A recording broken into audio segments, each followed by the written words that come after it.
안녕하세요. 예.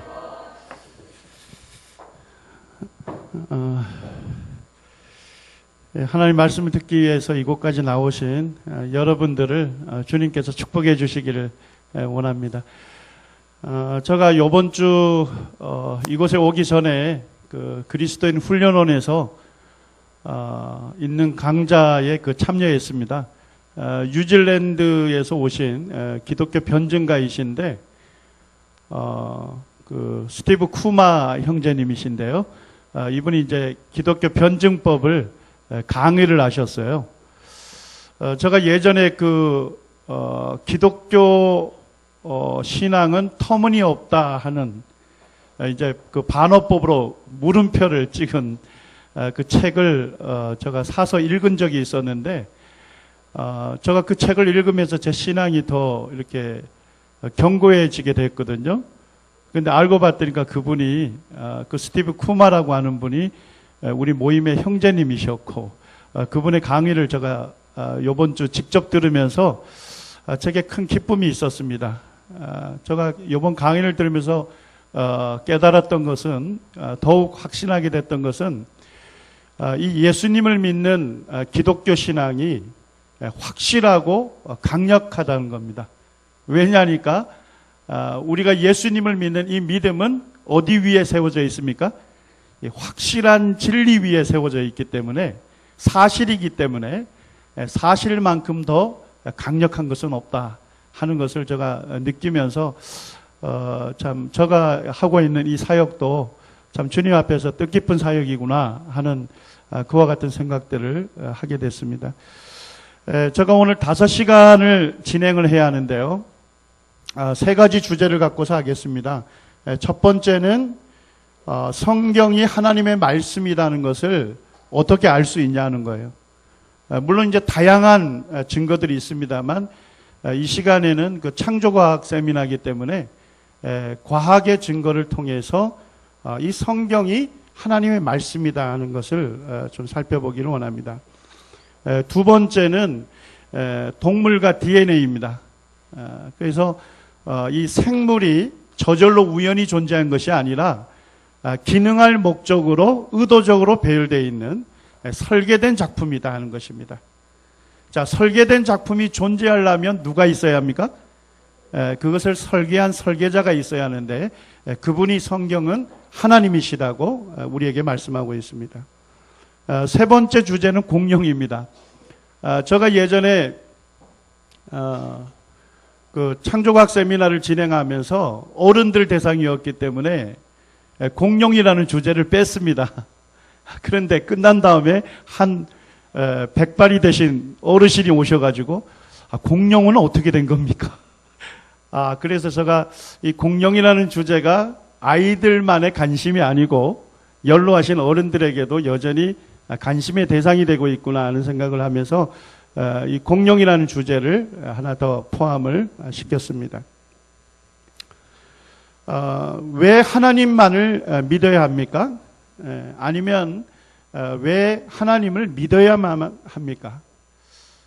제가 이제 이런 질문을 던지게 되면 많은 분들이 다양한 생각을 합니다. 왜냐하니까 세상에는 기독교 말고도 다양한 종교가 있지 않습니까? 그리고 또 그 종교에서 믿고 있는 신들이 있습니다. 그런데 왜 성경의 하나님만을 믿어야 하느냐 하는 부분에 대해서 불편하게 생각하는 분들이 있습니다. 성경은 뭐라고 우리에게 말씀합니까? 우리 역대상 16장 26절 같이 한번 읽기를 원합니다. 함께 읽겠습니다. 시작. 만군의 모든 신은 헛것이나 여호와께서는 하늘을 지으셨도다. 만국의 모든 신은 헛것이라는 겁니다. 참된 신이 아니다는 것입니다. 그렇지만은 여호와께서는, 여호와 하나님께서는 무엇을 지으셨습니까? 하늘을 지으셨다는 것입니다. 왜 하나님만을 믿어야 합니까? 하나님은 이 우주 만물을 지으신 창조주이시기 때문에 그 하나님을 믿어야 한다고 우리에게 말씀하고 있습니다. 하나님께서 우주 만물을 지으셨을 뿐만 아니라 우주 만물에서 가장 존귀한 존재를 창조했는데 그 존재가 누굽니까? 사람입니다. 하나님께서 나를 창조하신 창조의 주인이 되시기 때문에 내가 그 하나님을 믿고 섬기는 것, 그것은 어떻습니까? 인간의 당연한 도리고 합당한 본분이라고 성경은 말씀하고 있습니다. 하나님께서 창조주이심을 우리가 어떻게 알 수 있을까요? 하나님께서 우리에게 두 가지를 주셨어요. 자, 첫 번째는 성경책입니다. 자, 이 성경책은 누구의 말씀입니까? 창조주의 말씀입니다. 이 세상 만물을 창조하신 하나님께서 계시하신 말씀입니다. 그렇기 때문에 이 성경책을 자세하게 읽게 되면 누구를 알 수 있습니까? 이 세상 만물을 창조하신 하나님을 알 수 있다는 것입니다. 두 번째는 하나님께서 이 자연세계, 천지 만물을 통해서 하나님을 알 수 있도록 했습니다. 자, 천지 만물은 누구의 작품입니까? 하나님의 작품입니다. 창조주의 작품입니다. 그렇기 때문에 그 작품을 자세하게 보게 되면 그 작품을 만든 작가의 생각이나 또 그 작가가 어떠한 사람인지를 알 수 있듯이 하나님께서 창조하신 이 자연세계들을 잘 관찰하게 되면 그분이 어떤 분이신지를 알 수 있다는 겁니다.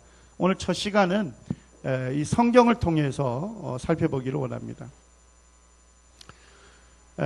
여기에 보면 윌더 스미스라고 하는 교수가 있었습니다. 이게 사실 이제 박사학위 한 개를 취득하는 것도 굉장히 힘든데 이분은 세 개의 박사학위를 취득하신 분인데요. 이분이 이제 하나님께서 창조주이시다는 그것을 잘 증거했던 변증가였습니다. 그분이 쓴 책에서 이렇게 얘기합니다. 자, 성경책은 과학교과서는 아니다는 겁니다. 그러니까 과학도를 위해서 쓰여진 책은 아니지만 과학적인 또 전문 용어로도 또 쓰여진 것도 아니지만 성경은 여러 과학적 현상들을 여기서 기록하고 있습니다. 예를 들면 성경에 보면 별들에 대해서 기록하고 있어요. 삼성에 대해서 기록하고 있고 또 묘성에 대해서 기록하고 있습니다. 그 다음에 지구의 위치나 크기에 대해서 기록하고 있습니다. 그리고 물이 순환한다는 그와 같은 과학적인 현상들을 기록하고 있습니다. 이런 것들이 어떤 과학도를 위해서 쓰여진 것도 아니고 과학적인 전문 용어로 쓰여진 건 아니지만 창조주께서 기록하도록 하셨기 때문에 그것이 평범한 단어나 어휘로 기록되었을지라도 그와 같은 기록은 정확하고 오류가 없다는 것입니다. 예를 들면요, 성경이 기록된 연대를 한번 보시죠. 자, 창세기가 언제 기록됐습니까?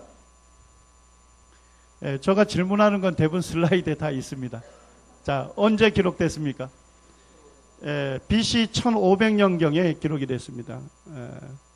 예수님이 오시기 1500년 전에 기록이 된 말씀입니다. 이게 우리나라의 어떤 시대인지 아십니까?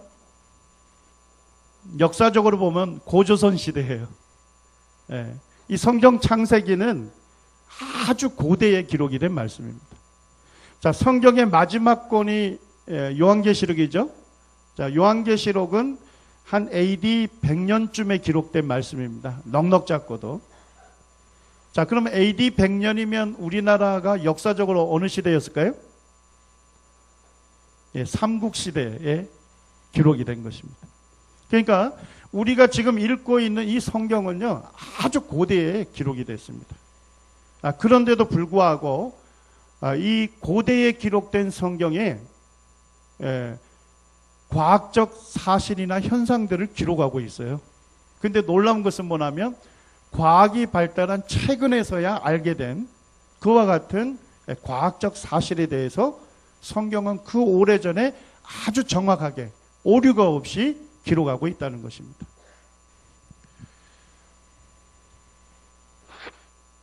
이제 그와 같은 증거들을 좀 살펴보기를 원합니다. 여기에 있는 이분이 이제 그 해양과학자입니다. 해양학을 배우시는 분들은 이분을 그 현대 해양학의 아버지라고 이렇게 칭송을 하고 있습니다. 또 다른 말로는 이제 헤로의 발견자다 이렇게 얘기를 합니다. 자, 이 사람이 뭐에 대해서는 아주 잘 알던 권위자였습니까? 이 바다에 대해서는 아주 잘 아는 분이었죠. 이분이 어느 날 이제 중병에 걸려서 병원에 입원했었는데 그분의 그 딸이 와서 매일같이 성경을 읽어줬습니다. 그러니까 이 매튜 머리라고 하는 이 해양과학자는 하나님을 믿는 크리스찬이었어요. 그래서 아버지를 위해서 성경을 매일같이 읽어줬는데 어느 날 딸이 읽어주는 성경 말씀을 듣다가 이분이 굉장히 충격을 받습니다. 왜냐니까 자기가 바다에 대해서는 가장 잘 알고 있는 권위자라고 자긍심을 갖고 있는데 성경에 자기도 알지 못하는 바다에 가는 사실이 거기에 기록이 되어 있었던 것입니다. 그것이 이제 시편 8편 8절 말씀이었습니다. 시편 8편 8절에 보니까 공중의 새와 바다의 어족과 해로에 다니는 것이니라. 공중의 새도 알겠고 바다의 다양한 물고기도 알겠는데 물고기들이 어디로 다니고 있다는 겁니까? 해로로 다니고 있다는 겁니다. 바다에 바닷물이 이동하는 길이 있다 하는 것이 성경에 기록이 되어 있는 거예요. 매튜 머리 박사님이 가만히 생각하기를 바닷물이 그때까지는 이동한다고 하는 것을 과학자들이 알지를 못했어요. 그때까지는 그냥 호수에 바닷물이 이렇게 물이 이렇게 갇혀 있는 것처럼 바닷물도 한 곳에 고정이 되어 있다 생각했습니다. 그런데 성경 말씀을 읽어보니까 바닷물이 이동하는 길이 있다 하는 것을 이분이 들으면서 이런 생각을 합니다. 내가 바다에 대해서는 잘 알고 있다고 하는 권위자인데 해로가 있다는 사실을 처음 들었다. 그런데 성경에 해로가 있다고 기록이 됐으면 틀림없이 있을 거다. 자, 이분은 어떤 믿음을 갖고 있습니까? 성경은 누구의 말씀이니까? 하나님께서 해로가 있다고 기록하셨다면 틀림없이 해로가 있을 거다. 그래서 이분이 내가 병이 나오면 바다에 가서 해로를 찾아봐야 되겠다는 마음을 먹게 됩니다. 그리고 이제 이분이 대서양에 가서 연구를 시작하게 됐는데 그분이 이제 대서양에서 연구를 해보니까 바닷물이 한 곳에 머물러 있는 것이 아니고 바닷물이 이동을 하더란 것입니다. 이동하는 특별한 길이 있고 그 다음에 다시 최초의 위치로 돌아오더라는 겁니다. 자, 바닷물이 뭐 하는 겁니까? 바닷물이 이동도 하고 최초의 위치로 돌아오는 순환한다는 것을 이분이 최초로 발견하게 됐습니다.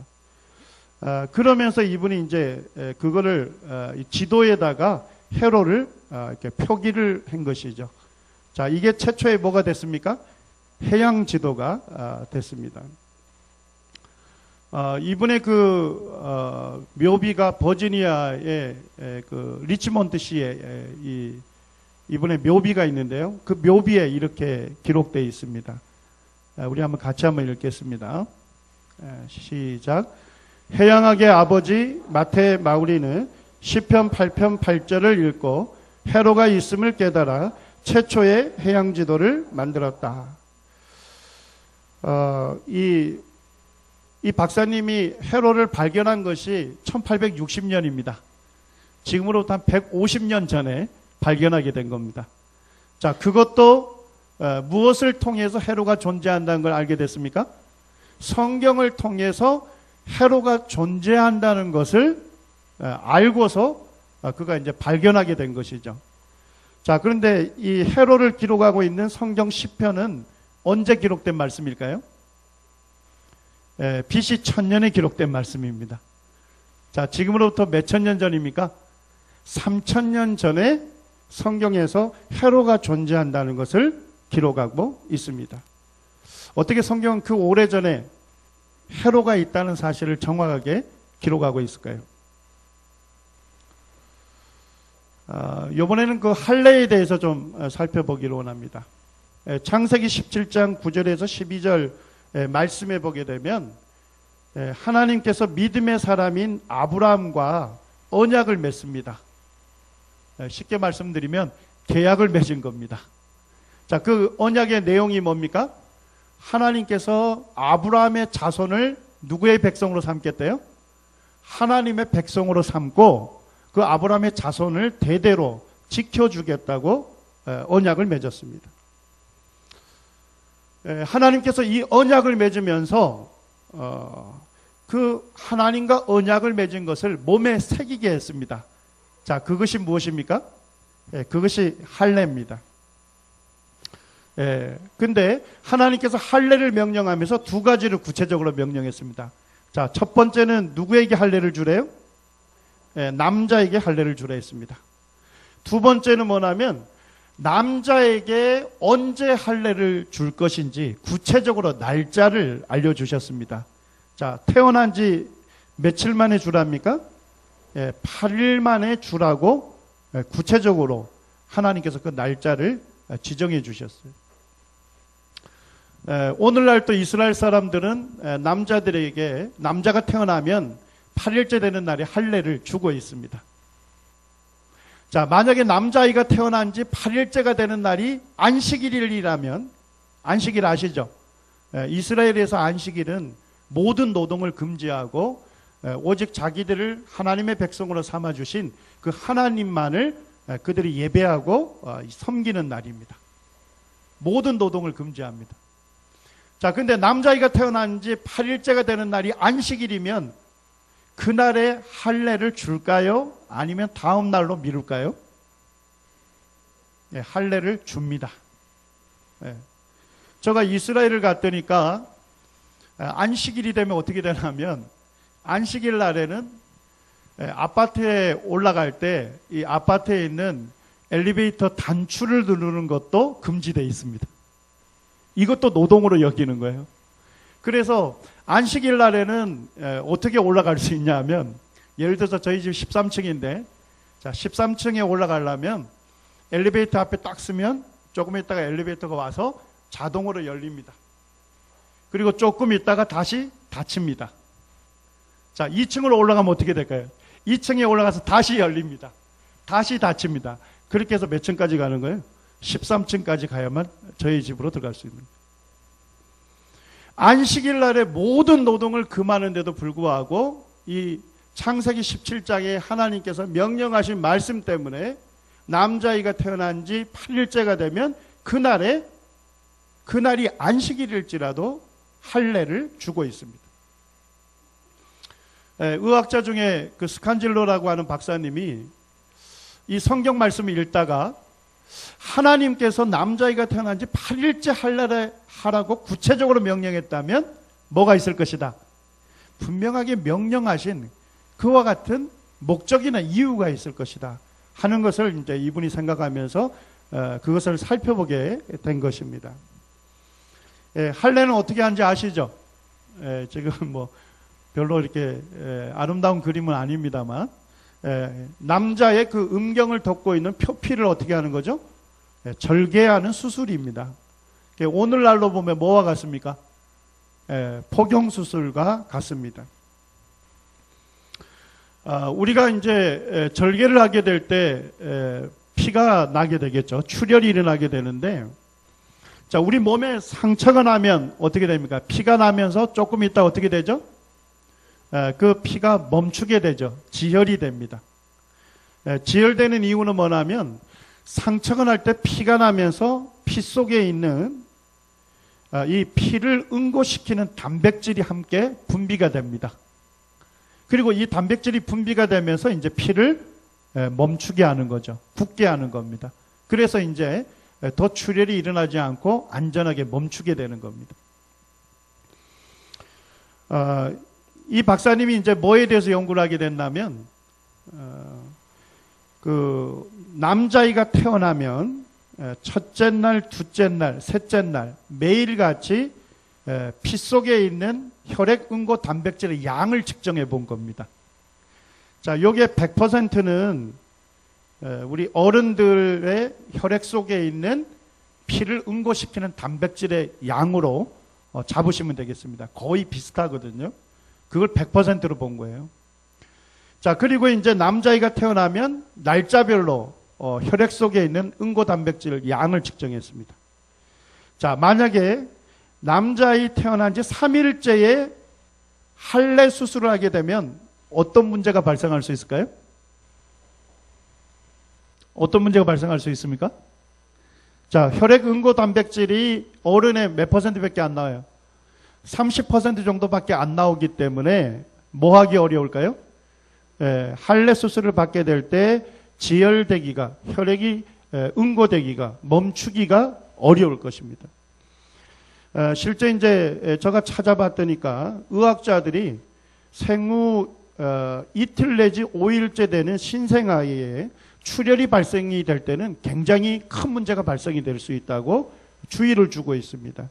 그래서 이 기간에 출혈이 일어나게 되면 뇌에 심각한 손상을 일으키고 쇼크나 빈혈로 인해서 신생아가 사망할 수도 있다 하는 주의를 주고 있습니다. 자, 그런데 8일째에 양을 측정했더니까 8일째에 할례 수술을 하게 되면 어떤 이점이 있습니까? 자, 어떤 이점이 있습니까? 남자아이가 태어난 지 8일째가 됐을 때는 혈액 응고 단백질이 누구보다도 더 많이 나와요?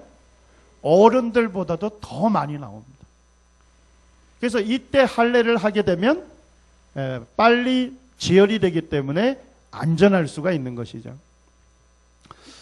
근데 더 놀라운 것은 뭐냐면 9일째 좀 떨어지고 10일째 떨어져서 사람이 죽을 때까지 거의 비슷한 양이 분비가 된답니다. 자, 그럼 할례 수술하기에 가장 안전한 날은 언제입니까? 일생 중에 단 하루인데 그때가 태어난 지 8일째가 되는 날이라는 것입니다. 그래서 하나님께서 할례를 줄 때 꼭 8일째에 주라고 하나님께서 구체적으로 명령하신 그와 같은 목적과 이유가 있습니까? 그와 같은 목적과 이유가 있다는 것을 밝혀낸 것이죠. 어떻게 성경은 이렇게 할례 받기에 가장 안전한 날을 이렇게 명령할 수 있을까요? 사람을 지으신 분이 누구십니까? 하나님이십니다. 우리의 구조와 기능을 가장 잘 아시는 분이 하나님이시기 때문에 할례를 명령하실 수 있을 뿐만 아니라 가장 안전한 날을 우리에게 명령하실 수 있는 분이신 것입니다. 아이들이 그 아이폰 선물해주면 최고의 선물로 요즘 여기는데 아이폰에 대해서 가장 정확하게 말할 수 있는 사람은 누굴까요? 스티브 잡스가 아마 될 것 같은데, 물론 이분이 이제 죽었습니다만, 어떻게 스티브 잡스가 아이폰에 대해서 가장 정확하게 얘기할 수 있을까요? 그걸 만든 사람이기 때문에 만든 사람은 가장 정확하게 우리에게 말해줄 수 있는 것입니다. 성경의 첫 구절이 창세기 1장 1절입니다. 우리 같이 한번 읽기를 원합니다. 시작. 태초에 하나님이 천지를 창조하시니라. 하나님께서 천지를 언제 창조하셨습니까? 태초입니다. 이 태초라는 말은 세상 처음을 얘기하는 겁니다. 클 태자에다가 처음 조자예요. 세상 첫 시간을 얘기하는 것입니다. 하나님은 언제부터 존재하셨죠? 태초에 계셨던 것이 아니라 태초 이전부터 계셨죠. 하나님은 영혼 가운데 계셨는데 그분이 무엇을 시작하게 하신 겁니까? 태초라고 하는 시간을 시작하신 분입니다. 하나님은 시간의 창조주이십니다. 그렇기 때문에 하나님은 시간의 제한을 받을까요? 받지 않을까요? 시간의 제한을 받지 아니하시는 영존하시는 분이십니다. 하나님께서 태초에 천지를 창조했습니다. 이 천은 뭡니까? 하늘입니다. 하늘. 이 우주라고 하는 공간을 창조하신 분입니다. 하나님께서 이 공간을 창조하신 분이기 때문에 공간의 제한을 받을까요? 받지 않을까요? 받지 아니하시는 분입니다. 하나님은 지금 이 시간에 우리와 함께 계시면서 동시에 뭡니까? 미국 어딘가에 있는 사람과 함께 계실 수 있는 공간의 제한을 받지 아니하시는 분이십니다. 하나님은 또 지를 창조했습니다. 이 지가 뭡니까? 땅입니다. 이 땅이라고 하는 물질을 창조하신 분입니다. 하나님 물질의 창조주이시기 때문에 하나님은 물질을 마음대로 사용하실 수 있는 권리와 능력을 갖고 계신 것입니다.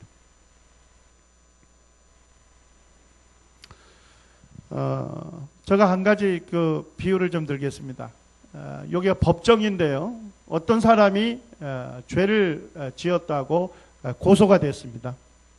자, 그러면 판사가 어떻게 하겠습니까? 이 사람이 어떤 죄를 지었는지 살펴보게 될 겁니다. 그런데 판사가 심리를 한 다음에 이 사람이 그 죄를 지었다고 유죄 판결을 내렸습니다. 자, 여러분들이 물어보겠습니다. 판사가 이 사람이 죄를 짓는 것을 눈으로 목격을 했을까요? 자, 근데 눈으로 보지 않았는데 어떻게 이 사람이 죄를 지었다고 판결할 수 있을까요? 예, 확실한 증거가 있기 때문에 그렇습니다.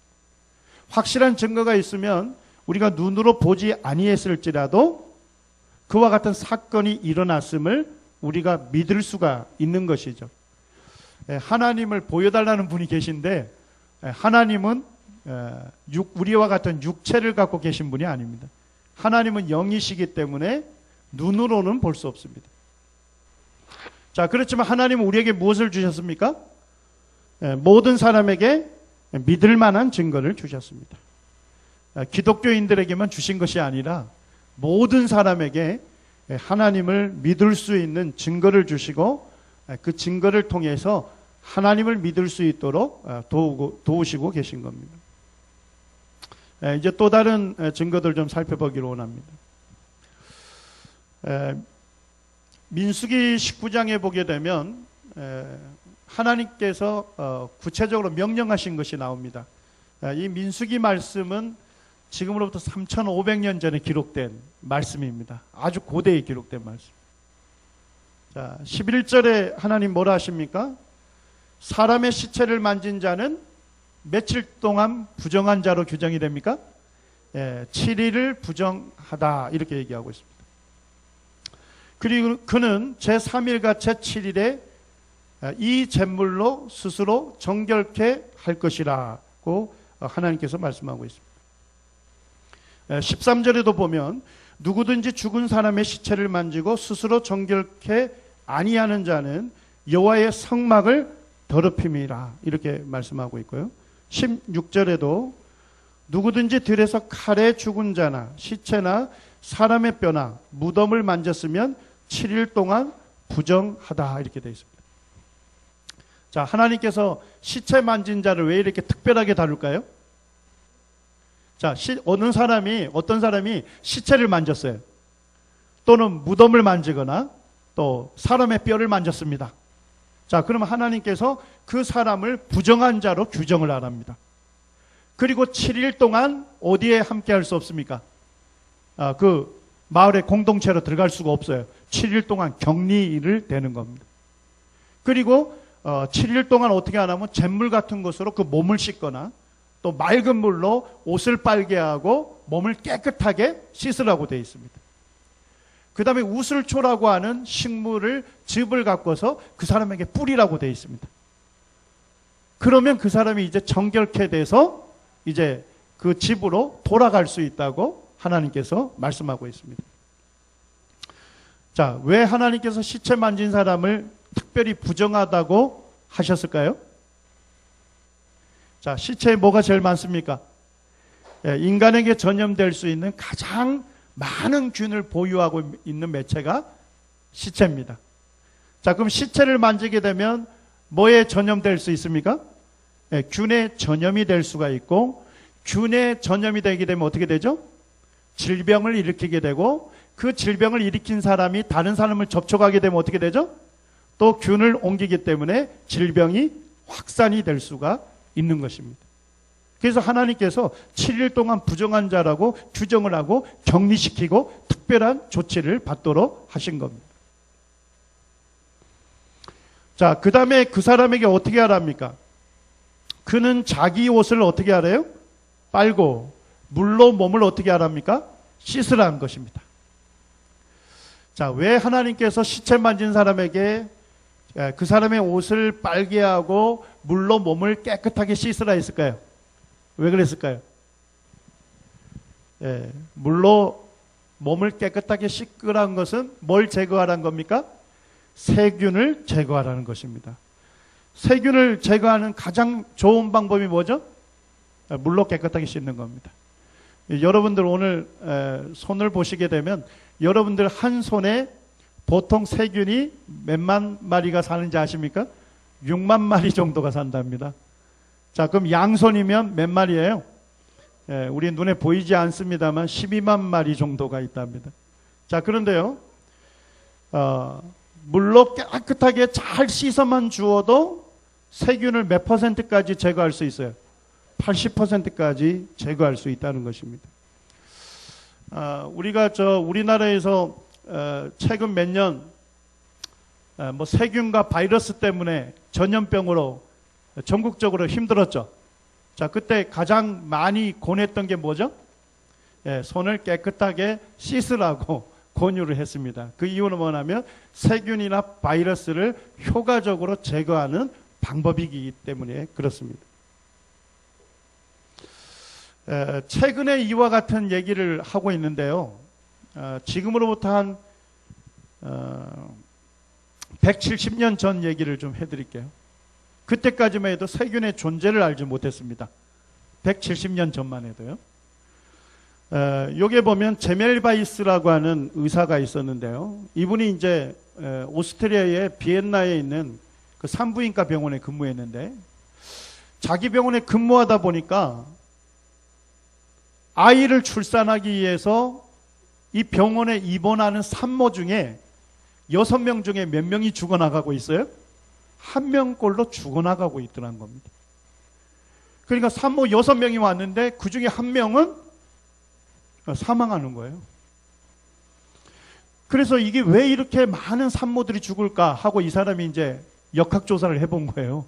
조사를 했더니까 그 죽는 산모의 대부분이 뭐냐면 의사 중에서 시체를 만졌다거나 시체를 만지고서 그 당시 세균의 존재를 몰라가지고 그냥 산모를 내진했던 겁니다.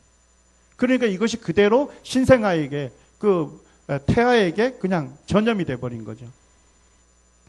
그 다음에 어떤 의사들은 보니까 수술을 하고서 바로 산모를 내진한 경우입니다. 그래서 이제 이분이 어떻게 했냐면 복도에다가 대야를 두고서 시체를 만졌다거나 수술한 의사들은 반드시 손을 깨끗하게 씻은 다음에 산모를 진찰하도록 그렇게 규정을 정했습니다. 자, 그렇게 했더니까 산모의 사망률이 어느 정도 줄었을까요? 16%에서 몇 %로 줄었다고요? 1%로 줄었습니다. 이것을 이제 의학계에다가 논문으로 보고를 했거든요. 그런데 그 당시에 수많은 의사들이 이 제멜바이스를 공격했습니다.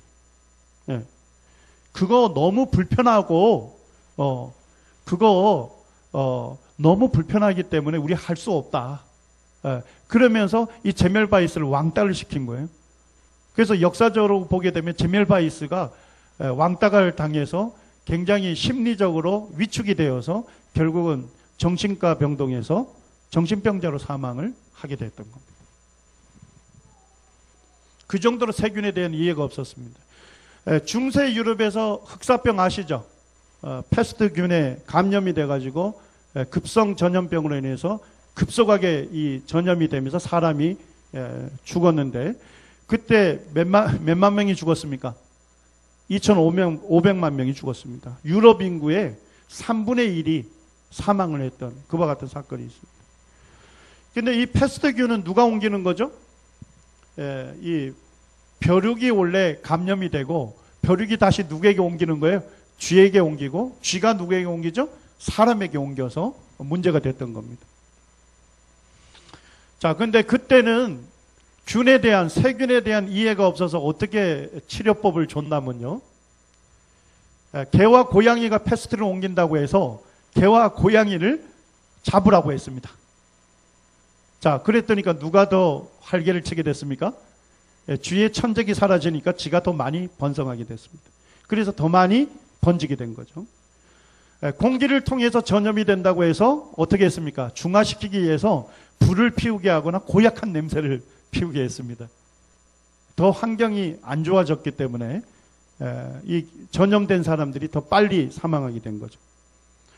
그 다음에 흡연자가 걸리지 않는다는 낭설이 있어가지고 사람들이 어떻게 했어요? 이 흑사병에 안 걸리려고 담배를 피웠기 때문에 더 안 좋아지게 된 겁니다. 그 다음에 치료법으로는 뭘 얘기했습니까? 피를 뽑게 했습니다. 그러지 않아도 전염병으로 인해서 건강이 안 좋은 상태인데 피를 계속 뽑아냈으니까 어떻게 됐습니까? 이 사람이 더 빨리 사망하게 된 것입니다. 세균의 존재를 알지 못했기 때문에 그와 같은 일이 벌어진 겁니다. 근데 놀라운 일이 있었어요. 유대인들이 유럽에 이제 여러 나라에 퍼져 살았는데 유대인들이 어느 나라를 가든 환영받지 못했습니다. 그래서 유대인들은 유대인들만 살 수 있는 마을을 지정을 해줬어요. 나라에서. 그걸 게토라고 하죠. 그래서 그 게토 내에서만 생활하게 한 겁니다. 근데 놀라운 것은 뭐냐면 유대인들이 사는 구역에는 뭐예요? 흑사병이 안 일어나는 거예요. 다른 옆 동네에서는 사람들이 죽어나가는데 유대인들이 사는 구역에서는 사람들이 죽지 않는 것입니다. 왜 그랬을까요?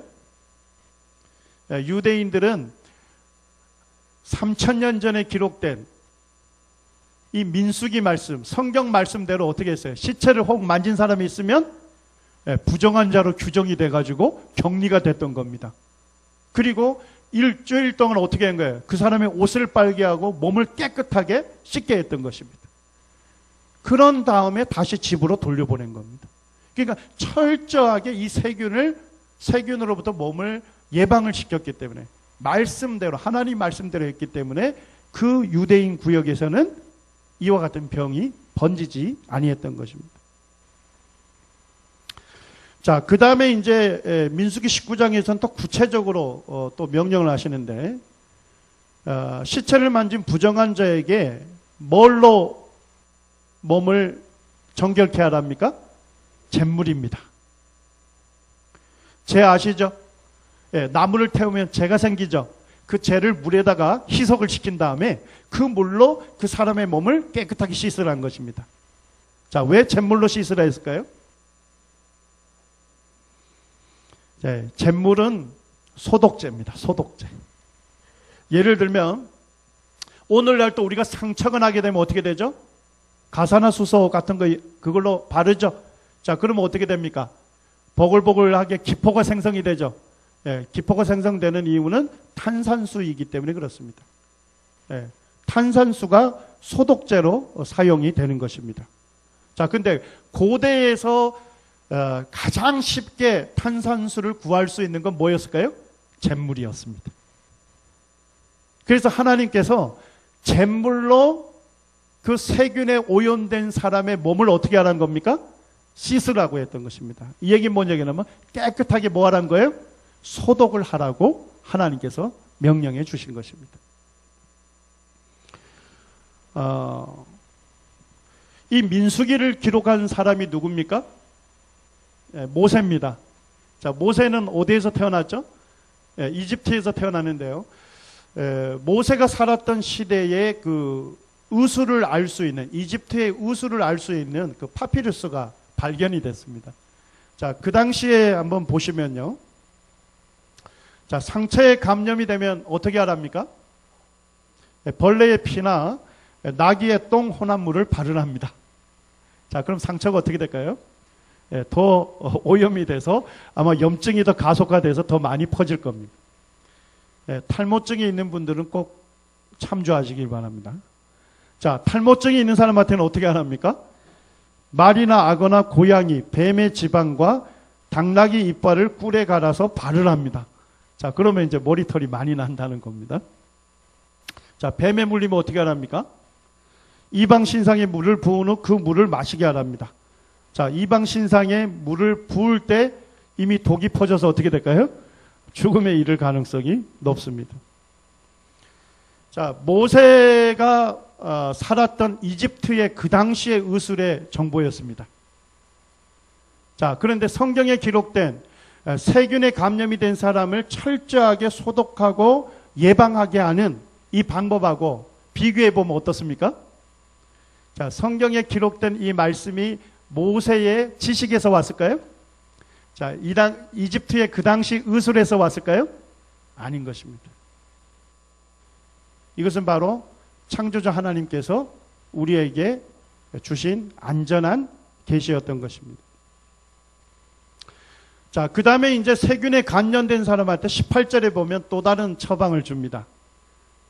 자, 정결한 자가 우슬초를 가져다가 그 물을 찍어서 장막과 그 모든 기구와 거기 있는 사람들에게 뿌리고 뼈나 죽임을 당한 자나 시체나 무덤을 만진 자에게 뿌리라고 되어 있습니다. 자, 이게 우슬초입니다. 쉽게 가면 우슬초를 물에다 담궈놨다가 그 다음에 그 우슬초 물이 축축해졌죠? 그 다음에 그걸로 그 사람의 몸을 뿌리라는 것입니다. 자, 왜 우슬초 물로 뿌리라 했을까요? 우슬초는 매우 효과적인 살균 효과와 강력한 항균제 역할을 하는 것입니다. 자, 이해가 되셨습니까? 근데 이와 같은 규정이 언제 준 거예요? 3,500년 전에 하나님께서 주신 것입니다.